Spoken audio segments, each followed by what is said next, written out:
Welcome to 959, We're your hosts, Azan Seth and Surya Raman. and we're here to help our listeners derive maximum value in less than 10 minutes.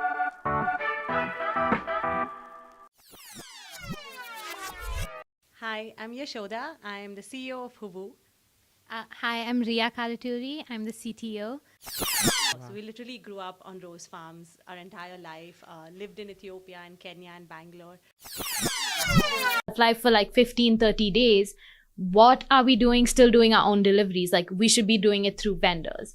And how to market that, how to communicate that to customers, all of that kind of. So basically, exiting last mile logistics and giving it to other players really helped you concentrate on just packaging the flowers and scaling up. And more than just like exiting, right? It helped us take a step back and say, what are our strengths? And our strength was the product, right? And if the product is really good, how do you get that product to customers in the best way possible and as many ways as possible? Yeah. And that was, we could keep doing our deliveries, but you would only reach certain customers through our website. And we still do website deliveries. But when we're available on different platforms, like say a Big Basket or a Fresh to Home or others, suddenly the product is very accessible. So the customer, what we realized is customers, it's not like they wouldn't buy a product because they didn't like it. They didn't know where to get it or they didn't have exposure to it, right? Got it. So when we were available on all these different platforms, then they could at least try out the product and see for themselves whether it worked. Like they were already ordering, for example, Amazon Fresh to Home daily and stuff.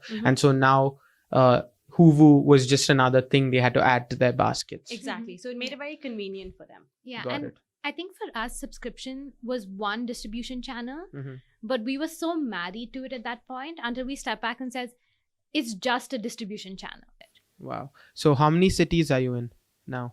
So we're in Gurgaon, Noida, Hyderabad, of course, Bangalore, Shimoga, and Mangalore, and recently launched in Coimbatore. Wow. So 7 cities. Yes. And last year, this time, how many cities were you in? Bangalore. Yeah. Wow. Guys, so that's what I call hyperscaling. 7 cities and 6 new cities in 1 year. That's amazing. And so this was all during COVID. So how did COVID affect your business, and what did you do to face those challenges, or just deal with new circumstances? Interestingly, we grew the most during COVID. Wow. There was a huge spike in demand, just given the situation. Yeah. People wanted a trusted brand, and a lot of the markets and stuff that they were buying from before were no longer available. Okay. So we saw a huge demand coming in, which was great. A huge learning for us was scaling to kind of meet that demand. Because of course, during COVID, expanding your team is harder, expanding your supply chain is harder. So that's where a lot of our effort went in, right? And we were constantly catching up to the demand, which was a great problem to have, but it allowed us to learn a lot more in terms of how do we want to scale, which is where the idea of the machine came in. Because we're like, if we're constantly catching up to demand, there's something that needs to be done here. Yeah. We have to increase our capacity in a way that is, again, scalable for a longer period of time, right? So we took that step back. I remember the festival season last year was crazy, like July, August, September, October. And once that was done, we're like, okay, time for us to take a step back, focus on what went well, and how do we apply it so we're ready for the next So year. innovation internally rather than externally. Absolutely, yeah. We're a big proponent of doing everything in-house because even if that experiment doesn't work, you learn a lot through it, and then Definitely, yeah. and that learning never goes away. You're like constantly building for that. If not, like then you'd use that learning in some other experiment or something Absolutely, like that. yeah. And like even if you're like then going outside and like taking someone's help to do it, you know exactly what you want and you know where you fell short, so it's easier to like work with a partner. Got it. We were just telling someone this recently that if you call everything an experiment, you never have to say you failed. You can just say, I'm going to trial too. And I think that's what we do with everything, like business model, tech, like marketing, Nice. whatever. It's all experiments. It's all experiments. This podcast is an experiment in your marketing. Like literally someone told me this actually during the Techstars program. One of the mentors, he said a startup is just an experiment to building a long lasting business. Wow. And that was a great way to think about it. It takes the pressure off, it makes it more exciting, Yeah. and you're more flexible, right? You're adaptable to however things come along. Nice. And so at the end of the day, yes, you guys are a startup, but you're also a social enterprise. And I know you're helping empower women workers and flower ladies. So can you tell us a little bit about that, and like how are you helping them? And for example, during COVID, like when these ladies couldn't go and deliver, what were they doing, and how are the ladies themselves coping with less work? Mhm. Yeah. Okay, I can start and then Ria can take over. I mean, we are in a predominantly women-dominated industry, which is super That's exciting for amazing. us. Yeah. And like even when we think about farmers and everything, we always think about men. Mhm. But when you actually see most of the workforce on farms, and of course the market ladies, all of them are women. It's just that they're not getting enough recognition as the drivers in this entire supply chain. So it was exciting for us to be in this space, and honestly, it was a huge strength. Like we wanted to work with this women-dominated team and all of that, right? The biggest focus from our end has always been whoever we take in, how do we help them upskill, Mhm.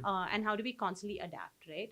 So that upskilling has always been a huge part. Like some of the ladies that joined us, one of them was telling us that before she worked for us, she had never taken a bus before. She had never worked anywhere. She had done like some garlanding from her house, and that's it. So when she told her family she was going to get a job, they were like, "How are you going to take the bus to work?" That was the biggest problem for Wow. them, because they're like, "You're not going to know how to make it." Yeah. Now she's one of our like top sales ladies, and she goes to all the different markets in Bangalore and sells to the ladies in those markets. Wow. By product. herself. Yeah, by Yeah. herself. And she's like a very bold and like strong person, and you got to be aggressive when you're a salesperson, right? And she Yeah. does all that. And she's like, 2 years back my family was like, "Can you take a bus to work?" Right? Yeah. So Yeah. it's great to hear such stories. We can talk about our ladies forever, but I'll tell one more story. So we recently started selling in the local markets, and a part of that is using the app, sharing locations and all, because we want to make it scalable, right? So it has to be tech enabled. And so our ladies who were training to kind of go do these sales were like, "How do we do this? I don't know how to use WhatsApp, blah, blah, blah." So we were like, "Just go, you have to do it, you'll figure it out."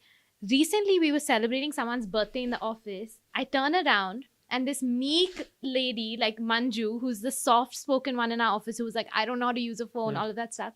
She's like videotaping everything, taking photos, like asking people to pose. And we were like, "What is this transformation?" She's so comfortable with the phone now. Yeah.